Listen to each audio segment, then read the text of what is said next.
This is Race Uses Season 7, Episode 26. Q&A at UVU number 2. 15 minutes long. Because you're in a hurry. And we're not that smart. I'm Brandon. I'm Dan. I'm Mary. And I have 3 microphones. Hey, let's get our first question. No, Just speak and go for it. Okay, my question's for Brandon. I just recently finished reading the Mistborn trilogy. I haven't read the 4th one yet. Anyway, something I noticed about them is that the first Mistborn book was about rebelling against establishment, whereas the 2nd and 3rd were about protecting establishment. Yes. Yeah? That's a question. I actually, as these go, and maybe this will be interesting to writers, I, in concept, designed the 2nd book first for the trilogy because it's always harder to build something up than to destroy something. And when I was designing the series, I realized I didn't want to tell the first book was right. That was a good place to go. It was a good, single-volume, compelling story. And yet, I always like to do reversals when I can. And this one is a reversal of myself. I intentionally did that, where I said, okay, book 1 is about undermining the establishment, but that's actually kind of easy. It's easy to be the rebel, who destroys something. Building something up and actually maintaining it and sticking to ideals is far harder. And I designed the series that way intentionally. One other thing, I also noticed in the first book, Kelsier shrugs a lot. Yeah. A lot. And this is something that people will notice for writers. You as writers, you will all start to have tells. Tells about your writing. It's natural. You'll start to use certain words. And you'll fall into using them more and more commonly, and it'll actually shift through your writing career. And it is good to be aware of these.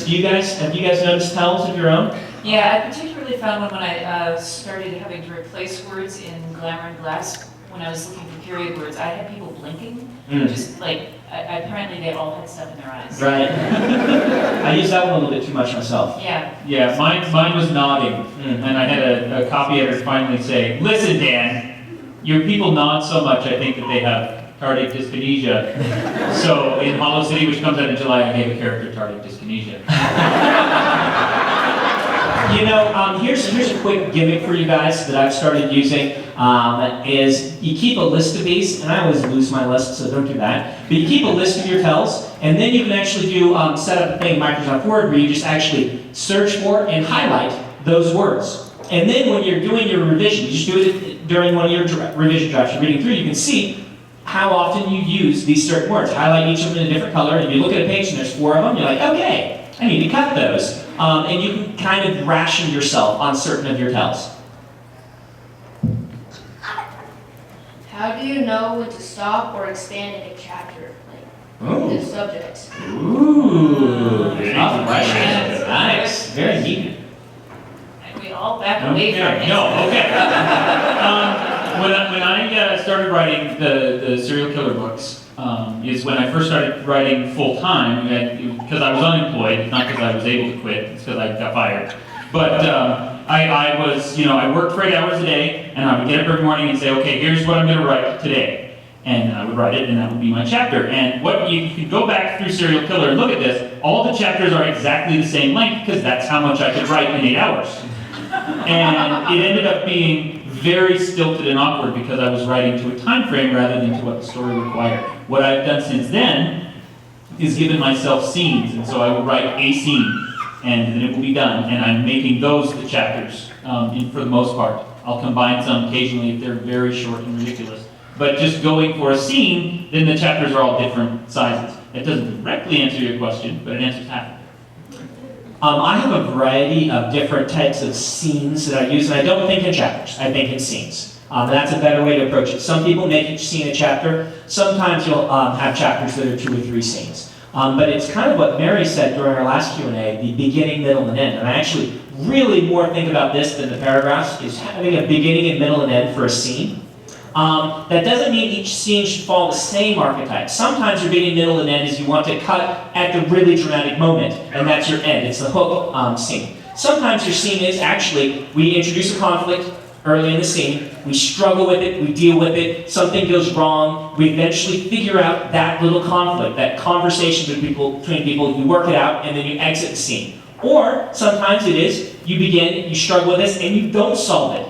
And you exit the scene more frustrated than when you began. And those are each scene dynamics, and you kind of start to learn these different types of scenes and where they go. Yeah, but what we're really talking about here is pacing, because when you end a scene when they have resolved everything, that is a moment when you are giving your reader a rest. And what you're looking at for when you need to like break in the middle of the scene so that tension is still there, is when you want the reader to keep going.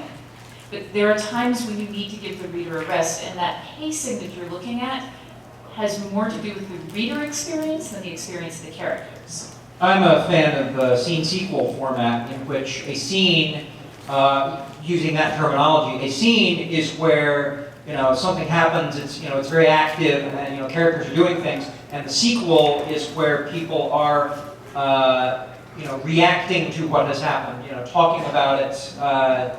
Preparing for the next scene. And if you just do scene sequel throughout the book, it becomes very, very stilted. But if you recognize that some chapters are for talking about what happened and what we're going to do next, and other chapters are for blowing crap up, you sort of naturally fall into a pacing that is about chapter length, because you as a writer are, I think, going to be able to naturally arrive at how it's done. It's time for them to talk about it.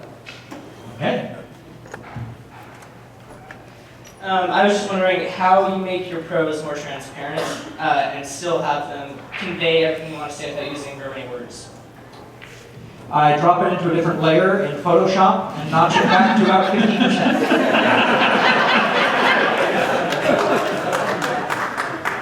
50%. Okay, next question. For me, it all comes down to the character. If I am confident that everything being said, even by the narrator, if it's third person, is coming through the lens of that character, and is the kind of words that character would say and the kind of thoughts that character would think, then I know it's going to sound right. If it sounds like somebody else, then it's going to get in the way of the story. Okay. I think that was a very good response. Better result. I have no Well, thank you idea very what the much. question even meant. So. Let's do our book of the week. Okay, I've got a book of the week. All right. Okay, it is my book, Partials, which is actually, by the time this airs, it will have been out for a while, but we haven't yet done it as a book of the week. It is my new series. It's science fiction post-apocalypse. 11 years after the world ends in a horrible plague, and these genetically engineered artificial people have kind of destroyed humanity. And this girl named Kira tries to help rebuild civilization. So, Partials. Howard, how can they get a copy of that? Head on out to audiblepodcast.com/excuse, and you can kick off a 14-day free trial membership. Download a copy of Partials by John Cleaver. That's your Twitter handle. Man, John Cleaver should write a book, though, He huh? should. He totally should. By Dan Wells. Who's the narrator? Then I don't know yet. I will by then, but I don't know now. I don't know place first. Let's do our next question. No, who's on first? You're right. I don't know who's on third. Yes. Okay, so while editing, I cut 3 characters and 30,000 words. I'd like to know how you guys decide who and what to cut. Congratulations. Yes. Well done. Give it up! Give it up! If I realize that I have 2 characters that are serving exactly the same function in a book, then I try to roll them into one character. I had to do that, actually, in Partials. It was Yeah. very sad, because I had 2 characters I loved, and I killed one of them and gave the other one the first one's name, because it was better. I usually depend on my alpha and beta readers to tell me where characters need to be cut, because usually I'm not that great at it.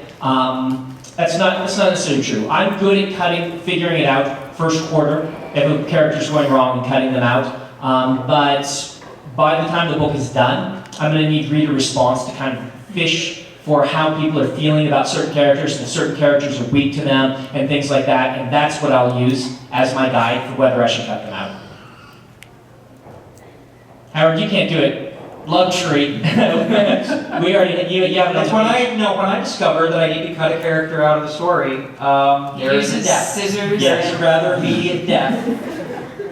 All right, next question. I was gonna say scissors and whiteout, but As I'm writing, I keep having like all these ideas that come so that it's getting to the point where I'm trying to cram too many in. How do you cut yourself off from getting ideas for a story?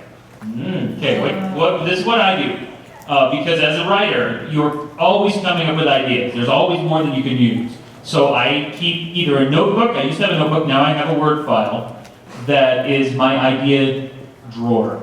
And every time I think of something new and awesome, I'll write it down there, and then even if I know I'll never actually go back to it, I tell myself that I can, and then I don't feel obligated to use it in this book right now. I think this is why so many of the great American novelists were actually alcoholics. No, you just kill some brain cells. Sorry, I just need to... But that sense of, ooh, I could do this, and ooh, I could do this, when it's happening to me in a short story, that's usually a signal to me that I may be looking at a novel. But in short stories, I'm like, nope, I can have one or two. I write 400,000 word books. I just put it all in. So you can just Sanderson your way out there to the end.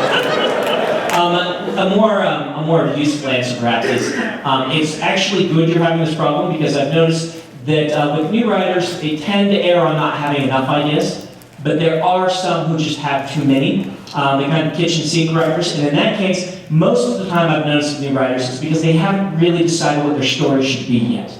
And if they decide what their story should be and focus it in, you may need to focus on a couple fewer characters, decide what's really important to those characters, decide what your solid core plot is, and then add a few other things in, but save the rest for another story.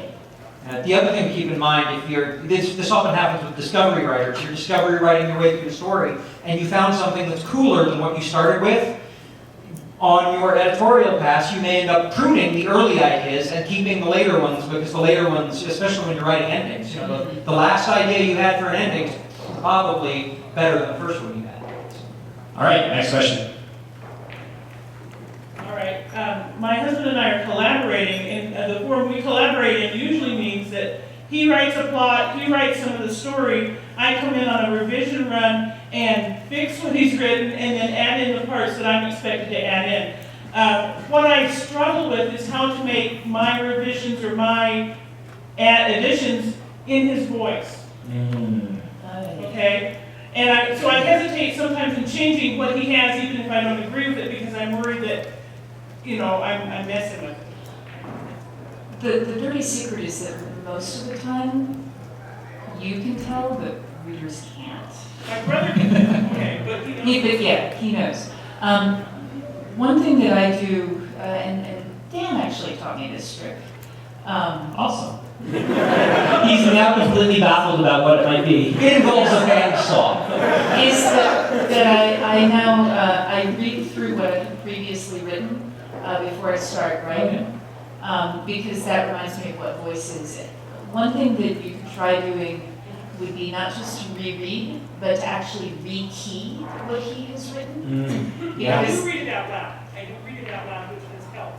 Yeah, but rekeying and reading it out loud kind of does a little bit of brain mapping, which is helpful. The other thing that you could do, the other various tricks that you could use is to build a dictionary, the Kevin Evans dictionary of words, and do searching the places. Of course, all of your words are going to end up being steam or coal or. For those that benefit, the Evans are luminaries in fandom, and we've known them for many years, and so it's nice of you to ask the question. Now, one way around that problem, if you want to avoid it completely, this might not work for your particular collaboration. Larry Correa wrote a collaboration called Dead Six with his friend Mike Kapari, and the way they did it was there were 2 point of view characters, they each wrote one of them in alternating chapters. So I never had the voice problem. I would actually just say, change it however you want. change it for the best you can, and then give it back to him, and let him do a pass to change anything that doesn't feel like his own voice. That's what I would do, and not make it on your burden, not make it a burden on you. I mean, you're collaborating, so you should do, change it how you feel it needs to be changed, and then, if his voice is what you want the book to have, let him change it back. All right, we're going to have only time, I think, for this last question. What's the best way to tackle a long backstory? Like something that needs to be in there, but it takes a long time to get to it, to get to the point of the backstory. How do you get through that? I generally go for a giant prologue. I'm not a fan. I'm not a fan of prologues. I think a flashback scene while the character is looking in the mirror. Oh boy. No, wait, if you can put a flashback in the prologue, Yes. No. Just put the appendix first and make it a big, history textbook. There you go. Oh. And it lots of characters. Sorry. In all seriousness, as much as people make fun of flashbacks, I've been reading through the Game of Thrones series, and he uses flashbacks like a madman. They are all over the place, and he's one of the most respected writers in fantasy. Yeah. So if you do them well, you can totally do a flashback. I would say that in most cases, you may not need as much as you think you need. There's a form of art out there where people take a black piece of paper and they cut it to a shape. And then Aaron's going to It's called a silhouette. Yeah, and... Or in England, called a shade, as in shades of milk and honey. Mm-hmm. As I plug my own book. Continue with your actual point. I had a street guy do this in Paris once for me. And he said, "Hey, you!" and he held it up, and it was me. It was completely me, and it was only 1 inch by 1 inch, maybe 1.5 inch by 1.5 inch. It was awesome. Imagine your backstory like that. Hinting at the backstory, and without going into the details, is usually going to be enough. Put in enough that the reader can feel that the characters are passionate about this, and it is informed, involved, who they are, but don't worry about giving us every little detail of it. Yeah, let me give you an example. Who here knows who the king was before the Prince Regent became the king? One person. I'll give you a hint. The Prince Regent, when he became king, was King George IV.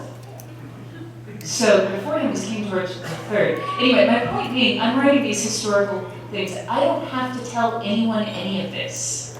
I don't have, even though, it's not like I can rely on people to know history.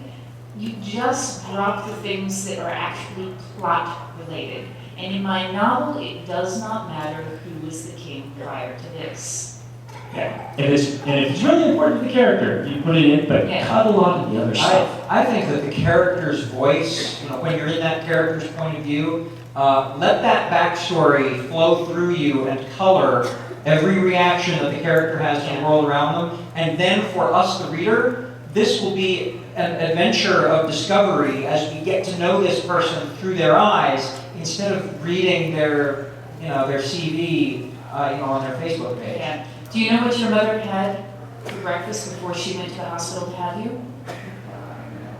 Oh wow, one person actually nodded. That is freaky. but I mean, that's backstory, and it's about that important. Okay. I think it's time to be done here. Does anyone have a writing prompt that they're eager to say, or should I force Earl, our cameraman, to do it? Yes.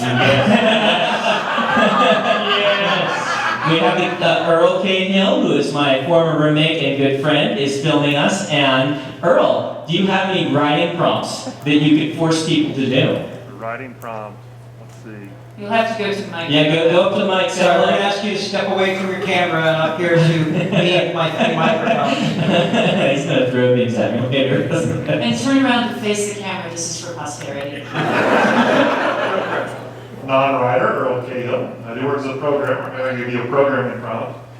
I'm going to tell a whole story from the view of the sidekick without ever telling what the real guy is.